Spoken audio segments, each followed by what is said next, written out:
Hello friends, welcome back to my channel connect with কল্পনাতে স্বাগত জানিয়ে আজকের ভিডিওটা শুরু করছি।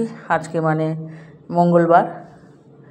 তো মঙ্গলবার দেখো আজকে কত রকম শাক এনেছে। একটা তো নিম পাতা নিয়ে এসছে, লাউ শাক নিয়ে এসছে আর কলমি শাক নিয়ে এসছে। তো এই শাকগুলো কাটতে কাটতে আমার তো এতটা টাইম হয়ে গেছে, প্রায় 1:45 বেজে গেছে। বাজার করে এসছে দেরি করে, তো সেই জন্য রান্নাও দেরি করে শুরু করেছি। তো রান্নাগুলো আর দেখালাম না। এই যে নিম পাতাগুলো ভাজছি, এই নিম পাতাগুলো ভেজে অনেকগুলো নিম পাতা, কিন্তু সব একসঙ্গে করব না। এইটা বেগুন দিয়ে করব, কিছুটা রেখে দেবো, মানে বেশিরভাগটাই রেখে দেবো, কেন বেগুন কম আছে আর বেগুনের সঙ্গে এটা ভাজা করব। এই যে এইটুকু বেগুন আছে, তো এর সঙ্গে নিম পাতাটা ভাজা করব।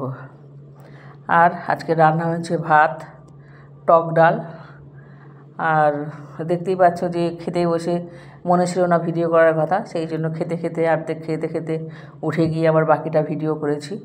তো এই লাউ পাতা ভাজা করেছি, আবার লাউ পাতা ভাতেও দিয়েছি।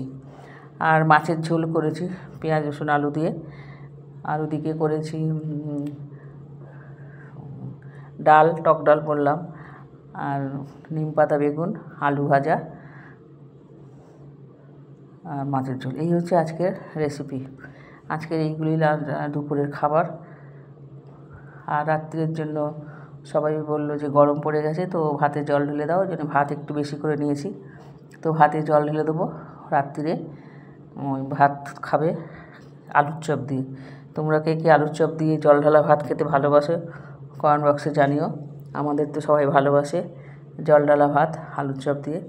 তো আজকে অনেকটাই দেরি হয়ে গেছিলো রান্না করতে, সেই জন্য তাড়াহুড়ো করে রান্না করতে হয়েছে, এবং সব গ্যাসগুলো একসঙ্গে জ্বালিয়ে দিয়েছি, সব স্টোভগুলো, ওই জন্য তাড়াতাড়ি হয়ে গেছে। তো ভিডিওটা তোমরা দেখতে থাকো। ভিডিও যদি তোমাদের ভালো লেগে থাকে তোমরা লাইক, শেয়ার, কমেন্ট এবং সাবস্ক্রাইব করে দিও। ভিডিওটা এখানেই শেষ করছি, পরের ভিডিওতে আবার দেখা হবে।